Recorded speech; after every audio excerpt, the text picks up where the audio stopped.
Hello बच्चों, let's understand this question first. The question says a charge q is placed at the center of line joining two charges capital Q. The system of the three charges will be in equilibrium if q is equal to. देखो इस system को equilibrium में होना है, तो system के equilibrium के लिए हम लोग यहाँ पर क्या करते हैं, ये कैपिटल Q, ये capital Q at the centre of the line joining, मतलब यहाँ पर हमने स्मॉल q को रखा है, तो ये डिस्टेंस मान लिया हमने, ये हो गई r/2 और ये डिस्टेंस भी कितनी हो गई मेरे पास में, r/2 हो गई। ठीक है, सिंपल, बिल्कुल सिंपल कॉन्सेप्ट।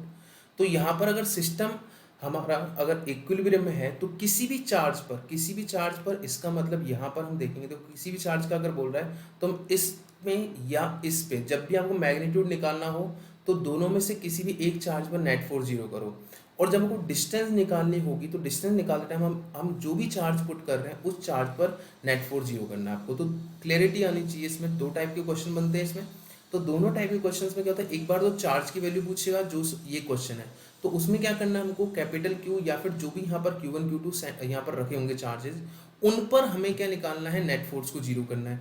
जबकि अगर मान लो हमें डिस्टेंस काउंट करने के केस में हमें स्मॉल क्यू पर या फिर जो भी आप चार्ज पुट कर रहे हो यहाँ पर उस पर हमें नेट फोर्स जीरो करना होता है। ठीक है, तो नाउ हम ये क्या बोल देते हैं कि जो ए पॉइंट है, ये ए पॉइंट मान लेते हैं, यहाँ बी पॉइंट है ना।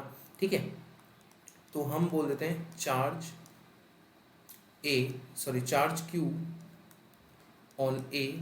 ठीक है, यहाँ पर इस पर नेट फोर्स क्या होना चाहिए, net force equal to zero कर देते हैं ना। ठीक है, तो चलो पहले देखते हैं स्मॉल क्यू का फोर्स मान लीजिए इस साइड लग रहा है, वो मान लिया F1 स्मॉल क्यू, तो F1 जो हो गया वो हो गया k q small q upon r/2 square, that is due to small q. ठीक है, इसी तरह से कैपिटल क्यू जो है वो भी इस पर फोर्स लगाएगा, वो लगा दिया मान लो F2, तो यहाँ पर F2 जो हो जाएगा वो हो जाएगा हमारे पास k q square upon r square which is due to capital q. ठीक है, सिंपल कॉन्सेप्ट। तो हमें अब क्या करना है, नेट फोर्स जीरो करना है एंड ए, तो यहाँ पर F1 plus F2 that should be equal to zero. F1 का वैल्यू कितना है, k q q upon r/2 square plus k q square, यहाँ हो जाएगा के क्यू स्क्वायर और ये हो जाएगा r square, that should be equal to zero.